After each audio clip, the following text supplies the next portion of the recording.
大家好，我是张大刚。上期说到，哥布林杀手受圣女委托前往地下水道剿灭哥布林，却发现此处的哥布林是有人在刻意培养。剿灭告一段落之后，神官来到澡堂洗澡，正好遇上了也来泡澡的圣女。你俩这贫富差距有点明显哈。和爱豆一起泡澡是一种怎样的体验？神官眼睛都不知道往哪看，他发现圣女的身体上有一道道的伤疤，便开口询问。圣女只是说自己10年前犯的错误。两人谈论起了哥布林杀手。圣女认为，不管现在神官有多信任他，但总有一天他也是会消失不见的。精灵在冒险者工会找到了寄出信的杀手，他还在查看城里的委托任务，并且发现了奇怪的一点：明明城里的下水道那么大，为什么消灭巨鼠的任务一个都没有？杀手买了一只金丝雀后，小队继续前往下水道探索。水道里的哥布林受过教育，不排除他们会使用毒气的可能，而金丝雀对毒气非常敏感。小队跟着水道往上游走，一路来到地图的边界，一打开神殿的门，就见一名金发女剑士被捆在当中。神官想去救人，却被拦住。剑士的头发脱落，那赫然是一具死去多年的骷髅。突然大门关闭，他们被哥布林阴了一把，反锁在神殿里。毒气从墙壁的缝隙中弥漫而出。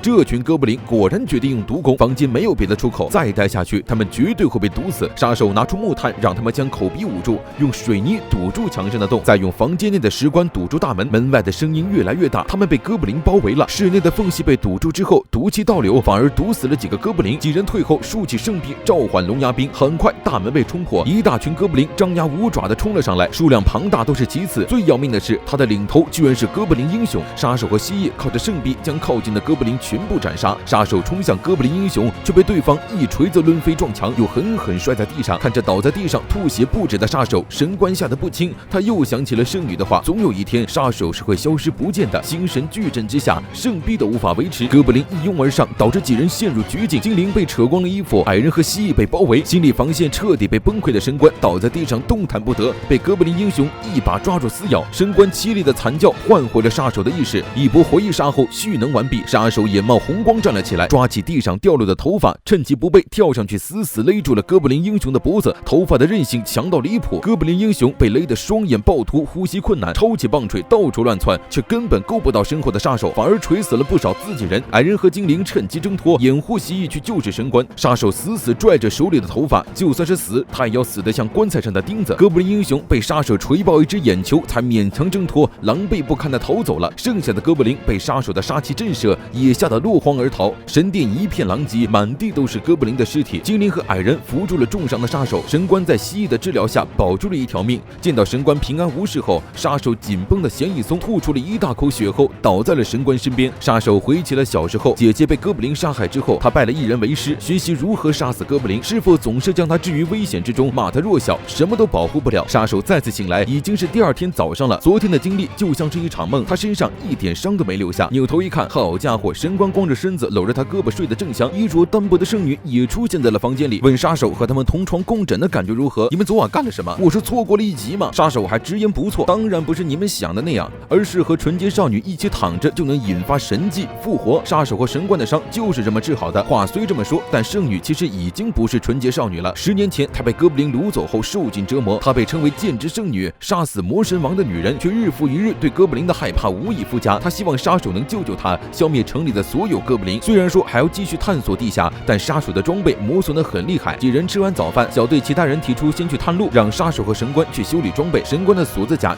已经破碎不堪了，他却执意要修复，不肯丢弃，因为这件衣服是杀手第一次夸奖他的东西，让人家把一把破件装备当宝。你这个直男倒是对人家小姑娘多点关心，多点爱呀！将装备放在武器店，两人还顺便去约了个会，边看夕阳边吃冰淇淋。城里虽然发生了哥布林袭击事件，但人们依然在安稳的生活，这让杀手非常不解。小时候他害怕走路，总觉得下一秒自己就会被摔死，到后来他明白了，就算是害怕走路还得继续走。他现在依然很害怕，所以非常感激神官愿意帮他。这还是杀手第一次向神官展露心扉，他也在逐渐接纳自己的伙伴。工会的魔法师和枪士正巧来水都办事，给杀手捎来了他写信回去想要的东西。深夜小队再次进入地宫，他们在远离水都的郊区地带发现了不得了的东西，一直有点恶心的大眼怪，他似乎在守护着房间里的某个东西，只要进入房间的人就会被灼热射线攻击。杀手又心生一计，他让精灵冲进去吸引注意，矮人释放昏睡技能。还记得他肩上的东西吗？没错，是小麦粉，只有边境小镇才有细腻到和粉尘一样的小麦粉。杀手将小麦粉撒满房间后，让队友赶紧撤退。神官在入口撑起神臂之后，蜥蜴放出龙牙兵，见到有入侵者，眼球立刻射出灼热射线，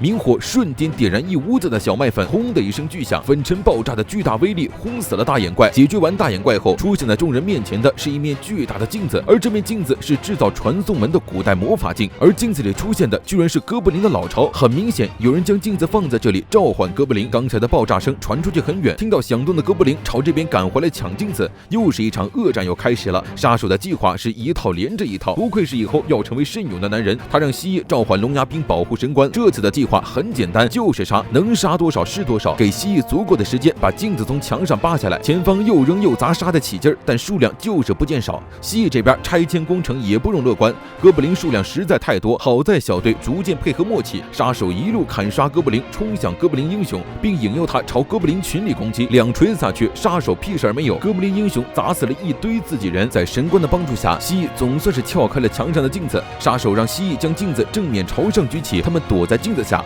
杀手一斧子斩断哥布林英雄的手指，矮人将石弹砸向天花板的同时，神官发动最后一次圣光，耀眼的光芒之下，神殿的屋顶轰然倒塌，下落的石块砸死了剩余的50多只哥布林，而镜子将下落的石块传送走，躲在镜子下面的他们幸免于难。还好神殿的位置是在郊外，没有对城市和居民造成破坏。杀手也一言没有水火毒气，杀手对镜子不感兴趣，为了不让哥布林卷土重来，直接浇上水泥扔河里了。事情了结之后，回到水都，杀手以汇报任务之名找上了圣女，问他是不是隐瞒了什么。杀手很聪明，在进入地下之后就发现了不妥，突然出现的短吻鳄、工会里没有的清理任务、对讨伐哥布林任务置之不理的冒险者，都说明地下道其实是有守卫的，也就是圣女放进去消灭哥布林的短吻鳄，还有城里居民遇害的手法。哥布林会将猎物拖回去进行折磨，这种残忍的杀人方式倒更像是在祭祀邪神。圣女大方地承认了，魔神王的残党在地下道放置了传送魔镜，让大量哥布林进入水之都，到处杀害居民做祭品。圣女因为那段悲惨的遭遇不敢出战，又害怕哥布林会对她进行报复，于是封锁了消息，寄希望于哥布林杀手。没人相信消灭了魔神王的剑之圣女会害怕哥布林怕到无以复加，她渴望被人理解和拯救，希望有人能在乎她。作为没得感情的杀手，杀手表示自己不会拯救圣女，但是如果出现了哥布林，他会负责斩杀干净，即便是在梦中。圣女被撩得当场破防表白，说实话，真是不知道这位的情商到底是高还是低。任务完成之后，小队回到边境小镇，杀手打算将冰淇淋做出来让同伴尝尝，他再也不是孤单一人了。